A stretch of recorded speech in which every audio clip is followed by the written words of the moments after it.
Welcome to Wrong Time Watch. My name is Kevin, and today we have an unboxing video.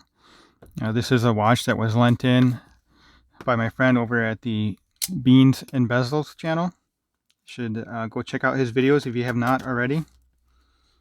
Making some great content over there. I'll leave a link in the description below. Now, this is a Hemel watch, which I believe is a German brand. I've never experienced one of their watches before, so I'm very thankful that he sent this over for us to check out. Let's see if I can reuse this box.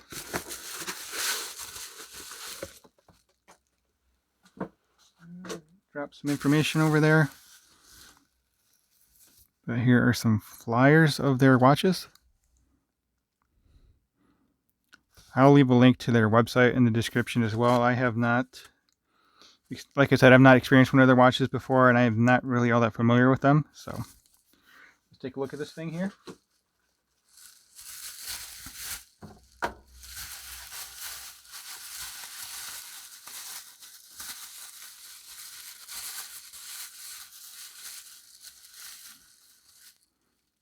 So it looks like I would say a pilot chronograph.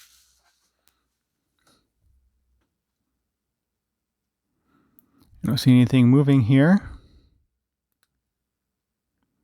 So I would guess it's perhaps a mecha quartz. No, I assume that was a bidirectional bezel, but it's a unidirectional. Only turns in this direction here.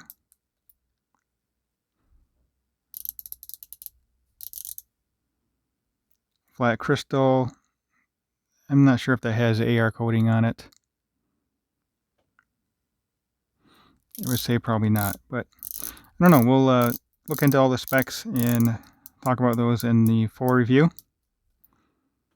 Just a quick initial unboxing here. So these are riveted. So let's see what we can see on the case back here.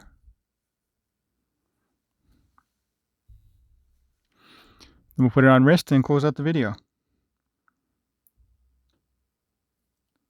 316L stainless steel, sapphire crystal, VK64. So yes, that is a mecha quartz, and 10 ATM.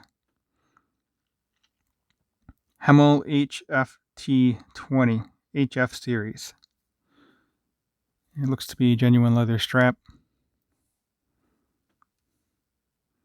So yeah, very cool. Let's get this on wrist and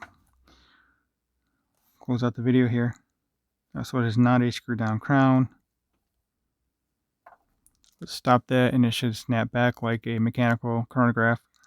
There we go.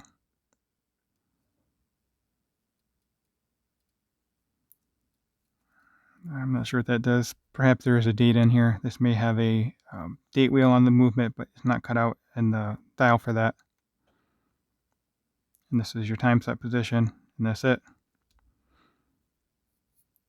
No need to wind it for the time since it is a battery powered movement, quartz movement.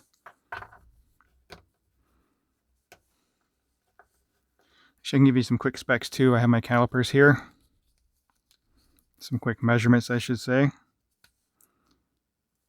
So I have a 6.5 inch wrist, and actually here I can get it onto the last position. It's probably just a tad bit loose for my wrist.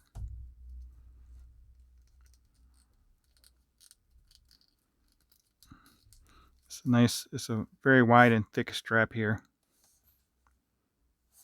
So here it is on my 6.5 inch wrist. The 52mm wristband. We'll zoom out and then I'll take the measurements of this real quick.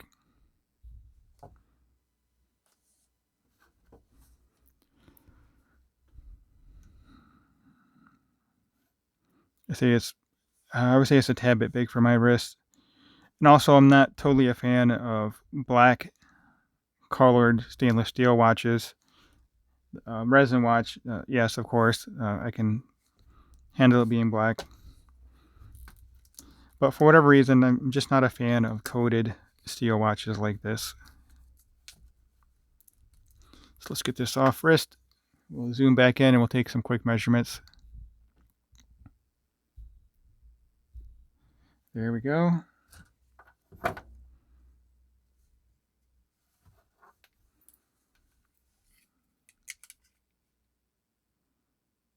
So lug to lug looks like it's 49. Lug width is 20. Yes, I was thinking it was going to be 22, but it's 20.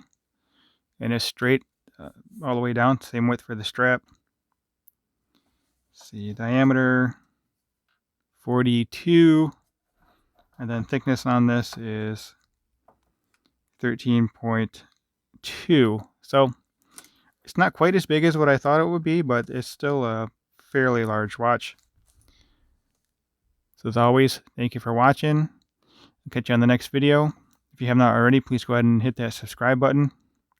And like the video if you liked it. Let me know if you've experienced this watch brand before. It doesn't say made in Germany on the dial.